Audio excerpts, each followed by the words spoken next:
I'm Nancy Biller.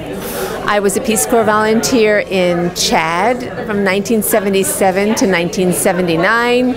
I taught English when I could. And I was in the town of Bangor my first year, and then I moved to the town of Star. We evacuated in, I think, January or February of '79 because of civil war. And then I made my way to join some friends in the Gambia for a short time.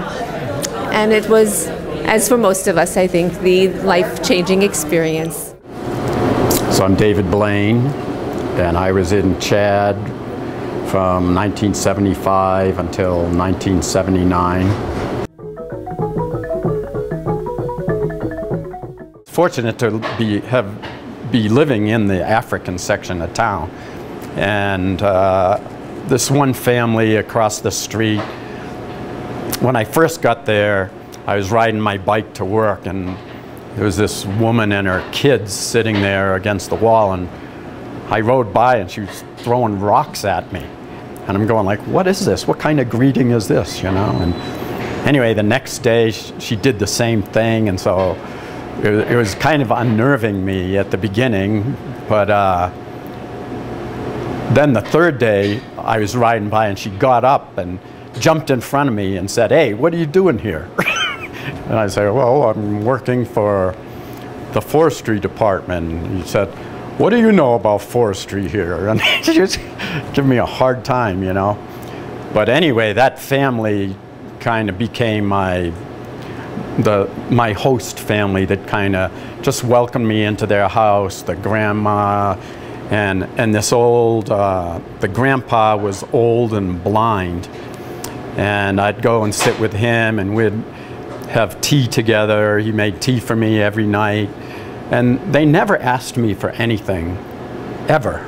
You know, I gave him a little money now and then, but it really wasn't like, oh, here's a white guy, let's see what we can get off him or anything like this. It was totally, they're enjoyed my company, and I think, and just wanted to get to know me and see who I was, and spend. After a long stretch of time, maybe a few months, one day I was talking to the bike repairman because I had a bicycle, and I said, I was shaking his hand, going through all the long and prolonged greetings that are just very common there. And for some reason, my eyes dropped down to our hands shaking, and I just saw the blackness of his hand on the whiteness of mine, and saw how different I was, and it just really shook me that these people were so accepting of me as somebody so different.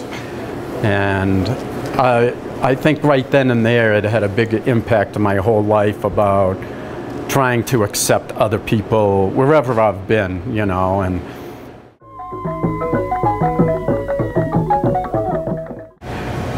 but in the end, I just think, I wonder about our role in these countries.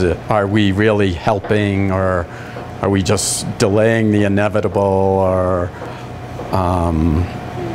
I think the best things are John F. Kennedy's original reasons for starting the Peace Corps, to make friends and to show people overseas who we are as Americans, as people, and for us to learn who they are. Because we don't know what the rest of the world is like. And that we can experience that, bring it back here, sometimes talk to some people who are willing and interested in hearing about something different, which is pretty rare. Most Americans are pretty wrapped up in their own little world. That's to me is the best part of the Peace Corps. The last two of the three. The first, I think, first goal was to help other people in other countries. I'm very skeptical of that, but the other parts are totally valid and by far the best part of Peace Corps as far as I'm concerned. And the reason Peace Corps should continue just for that, you know. So we'll see what happens.